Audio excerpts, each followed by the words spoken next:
ಪ್ರಮುಖ ಬಿಜೆಪಿ 3 ತಿಂಗಳಲ್ಲಿ 3 ಕೋಟಿ ಜನರನ್ನ ಅಯೋಧ್ಯೆಗೆ ಕಳಿಸಬೇಕು ಅಂತ ಒಂದು ಅಭಿಯಾನ ಮಾಡಿದೆ. ಇದ್ರ ಬಗ್ಗೆ ಏನು ಹೇಳ್ತೀರಾ? ಸ್ಟೇಟ್ ಇಂದ ಏನಾದರೂ ಆ ಥರದ ಪ್ರೋಗ್ರಾಮ್ಸ್ ಇದೆಯಾ ಸರ್? ರಾಮ ಮಂದಿರ ಇದಕ್ಕೆ 3 ಕೋಟಿ ಜನರನ್ನ ಇಲ್ಲಿರೋ ರಾಮ ಮಂದಿರಗಳೇನು ರಾಮ ಮಂದಿರಗಳಲ್ಲೋ ಇಲ್ಲಿರೋವು? ಕರ್ನಾಟಕದಲ್ಲಿ ಹಳ್ಳಿಗಳಲ್ಲಿ ರಾಮ ಮಂದಿರಗಳಿದ್ದಾವಲ್ಲ, ಅವೆಲ್ಲ ರಾಮ ಮಂದಿರಗಳಲ್ವೇನಪ್ಪ? ಅಲ್ಲಿರೋ ಮೂರ್ತಿ ಶ್ರೀರಾಮ ಅಲ್ವಾ? ಅಲ್ಲಿರೋ ಮೂರ್ತಿ ಸೀತೆ ಅಲ್ವಾ? ಅಲ್ಲಿರೋ ಮೂರ್ತಿ ಲಕ್ಷ್ಮಣ ಅಲ್ವಾ? ಅಲ್ಲಿರೋ ಮೂರ್ತಿ ಆಂಜನೇಯ ಅಲ್ವಾ?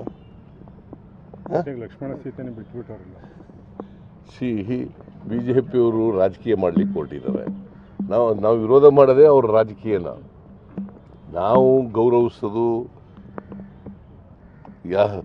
ಪ್ರೀತಿಸೋದು, ಪೂಜೆ ಮಾಡೋದು ಎಲ್ಲವೂ ಕೂಡ ಮಹಾತ್ಮ ಗಾಂಧೀಜಿಯವರು ಹೇಳಿದಂಥ ರಾಮನ್ನ, ರಾಮಾಯಣದ ರಾಮನ್ನ, ದಶರಥನ ಮಗನ್ನ, ಶ್ರೀರಾಮಚಂದ್ರನನ್ನ, ಬಿಜೆಪಿ ರಾಮನ್ನಲ್ಲ.